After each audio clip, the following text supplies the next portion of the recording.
soir, nous sommes en présence de fidèles, parmi les fidèles, puisque nous avons Sonia Fendler qui est ici, Jean-Christophe Antoine. Nous allons passer sur les points importants, tant pour Jean-Christophe Antoine que Sonia Fendler,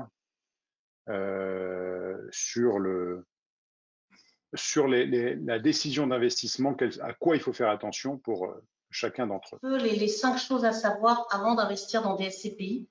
Donc, je vous ai mis les 3 premiers assez évidents. C'est effectivement de connaître le rendement de la SCPI que vous voulez souscrire et de bien regarder le report à nouveau. C'est les réserves, c'est tout ce qu'on peut mettre de côté qui peut servir dans les années à venir à renforcer ce DVM. Donc, c'est important à regarder parce que ça peut soutenir la rentabilité dans les années à venir, mais ça peut aussi vous donner des indicateurs si ça a été consommé fortement justement pendant cette année Covid, ou est-ce que votre SCPI en a encore mis de côté pour les années à venir.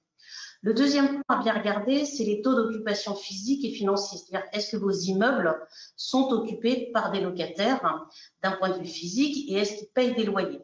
Là, je mettrais juste un tout petit bémol, il faut bien regarder dans certaines SCPI, vous pouvez avoir des VFA, donc des actifs en cours de construction, pour lequel, en règle générale, quand un locataire vient s'implanter dans un nouveau local neuf, on lui fait une période de franchise de 6 mois.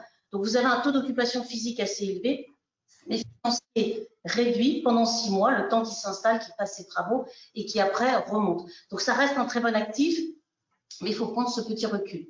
L'épargne en attente de retrait qui vous donne une vision sur la liquidité de votre SCPI. Voilà, est-ce que la SCPI est capable de faire face au retrait qui se présente? Donc ça, c'est un point important, même si je vous le rappelle, une SCPI reste un investissement long terme.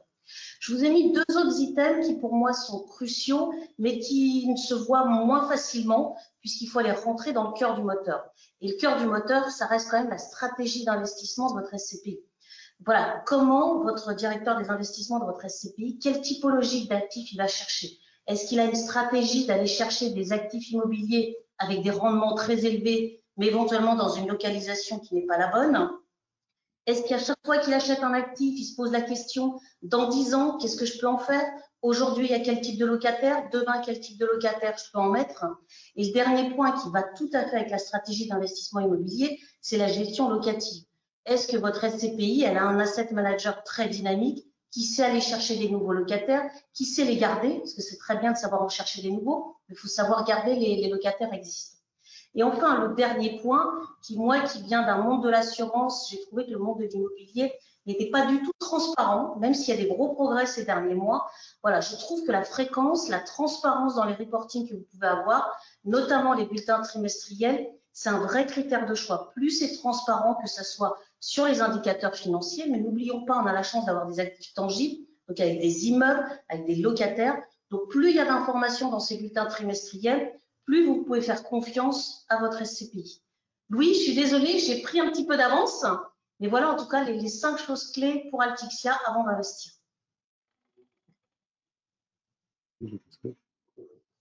Jean-Christophe, avec la prochaine slide. On va poser la même question et vous allez voir qu'il y a quelques petites différences, mais en fait, c'est des compléments par rapport à ce qu'a dit Sonia, parce que bien évidemment, les points qu'a mentionné Sonia sont importants. Alors, si vous pouvez remettre la slide suivante. Non, alors après, s'il vous plaît.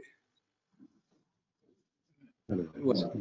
Alors moi, il y a différents points en tant qu'investisseur. Je me place effectivement en tant que futur souscripteur qui vont m'intéresser.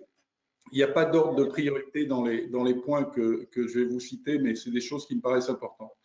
Alors, bien entendu, c'est la taille de la SCPI et son patrimoine. Ça rejoint un peu la stratégie d'investissement. Pourquoi la taille? Parce qu'effectivement, une forte capitalisation et un nombre d'associés important est synonyme d'une liquidité qui peut être plus importante à terme et d'une volatilité qui peut être moins importante, puisque effectivement, si vous avez une petite SCPI qui a 10 ans ou 15 ans, s'il y a des locataires qui partent, il peut y avoir un risque de volatilité. Donc, soit vous investissez dans une SCPI qui est en croissance et qui se développe, donc ça c'est important, et qui va atteindre une taille critique, soit vous investissez effectivement dans une SCPI d'une taille importante avec un nombre d'immeubles suffisant On ne va pas faire de l'autopromotion. Si Louis veut rappeler les éléments sur épargne-pierre, il les rappellera, mais je ne les soulignerai pas. Après, ce qui me paraît important, c'est comme lorsque vous achetez une action, vous allez regarder l'ANR. Est-ce que vous rentrez en dessous ou au-dessus de l'ANR? Et donc là, il y a un élément important dans la souscription, c'est quel est le prix de souscription par rapport à la valeur de reconstitution. Pour ceux qui ne connaissent pas très bien ce terme, la valeur de reconstitution, c'est la valeur à laquelle on doit reconstituer la société, c'est-à-dire la valeur de réalisation plus les frais qui rentrent en ligne de compte. Donc, si vous avez un prix de souscription qui est inférieur à la valeur de reconstitution, vous entrez avec une décote et une potentialité de revalorisation du prix de la part. Donc, dans des temps aujourd'hui qui sont un peu incertains, même si on commence à avoir quelques certitudes, c'est quand même une assurance et une garantie sur votre capital, puisque je vous rappelle que le capital n'est pas garanti quand vous souscrivez une SCPI.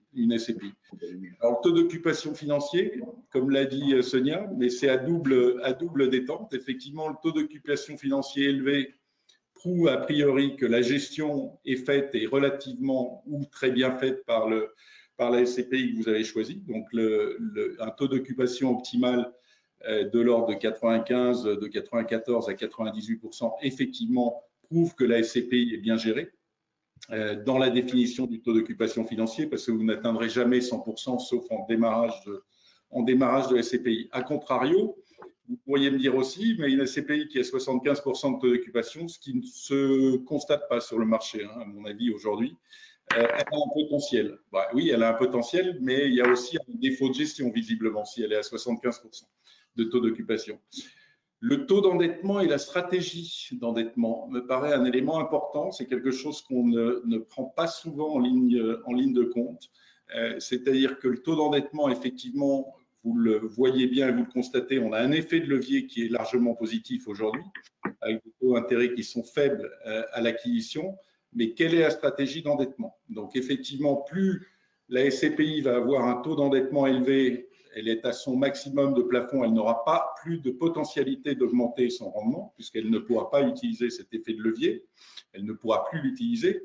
Et quelle est sa stratégie? Est-ce que vous avez différentes possibilités d'optimiser votre endettement et votre rendement? Soit vous faites de l'in-fine, effectivement, vous avez un effet de levier qui va être très fort, mais quelle est la stratégie pour rembourser l'emprunt à échéance de 5 ans ou 7 ans?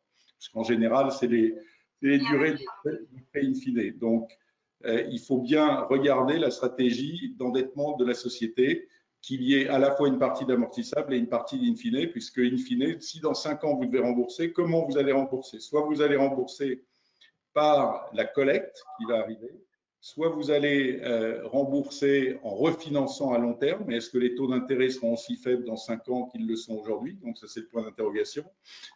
Ou si le marché est bloqué, vous devrez vendre des immeubles et donc vous aurez un affaiblissement de la SCPI. Et puis, dernier point qui me paraît important, c'est la capacité distributive de la SCPI. Vous avez aujourd'hui une grande tendance des SCPI, mais qui n'est pas forcément critiquable, à distribuer des plus-values latentes. Quoi, des plus-values qui ne sont plus latentes d'ailleurs, des plus-values réelles, par la vente de patrimoine. Donc, ça cache la réelle capacité distributive de la SCPI. Donc, regardez bien quel est le résultat et quelle est la capacité distributive du fonds. Est-ce qu'il distribue plus que le résultat? Ça veut dire qu'effectivement, la SCPI va distribuer des plus-values. Effectivement, c'est sain puisqu'on va capter de la plus-value pour l'associé. Mais est-ce qu'on réinvestit les fonds au même taux que les immeubles qui sont vendus? Donc ça, c'est difficile à le savoir et ça fait partie de la transparence qui n'est pas totalement parfaite sur les fonds immobiliers, mais cette plus-value permet de doper le rendement, mais peut appauvrir le fonds à moyen terme. Donc ça, c'est quelque chose d'important quand vous souscrivez. Regardez la capacité distributive du fonds. Il y a beaucoup de SCPI aujourd'hui qui vont avoir une capacité distributive qui est plus près de 4% que plus de 4%.